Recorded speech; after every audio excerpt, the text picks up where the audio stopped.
A European Union naval task force has successfully secured the release of a Yemeni fishing vessel hijacked off the northern coast of Puntland, Somalia, amid growing concerns over resurgent piracy in the region.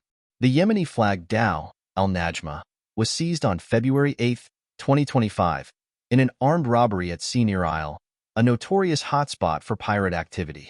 The incident follows a series of maritime security breaches in the Somali Basin and Gulf of Aden, marking an alarming resurgence of piracy since late 2023.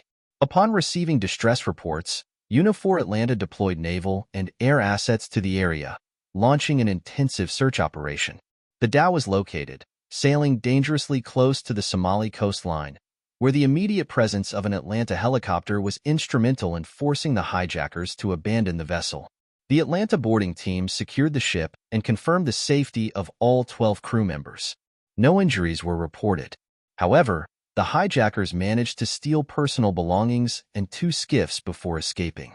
As part of their standard operating procedures, UNIFOR personnel conducted a thorough investigation and gathered evidence from the scene. Technical assistance was also provided to Al-Najma after the vessel suffered an engine malfunction. Throughout the operation, Atlanta forces maintained coordination with regional maritime security partners, including Somali authorities, the Yemeni Coast Guard, and the Combined Maritime Forces, CMF.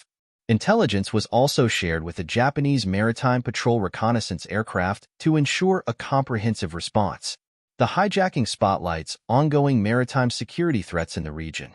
In 2024 alone, Atlanta documented multiple piracy-related incidents, including 4 merchant vessel boardings and 2 significant hijackings.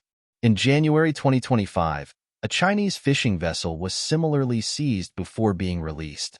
Maritime security experts warn that Somali pirates often use hijacked dhows as mother ships to extend their operational reach, enabling attacks hundreds of miles into the Indian Ocean. Analysts caution that ransom payments encourage further attacks on commercial vessels, raising concerns over the safety of regional trade routes. To mitigate risks, UNIFOR Atlanta urges all merchant and fishing vessels to register with the Maritime Security Center Indian Ocean, MSCIO, under its Voluntary Registration Scheme, VRS, which allows for enhanced monitoring and rapid response capabilities, reducing vulnerabilities to piracy threats.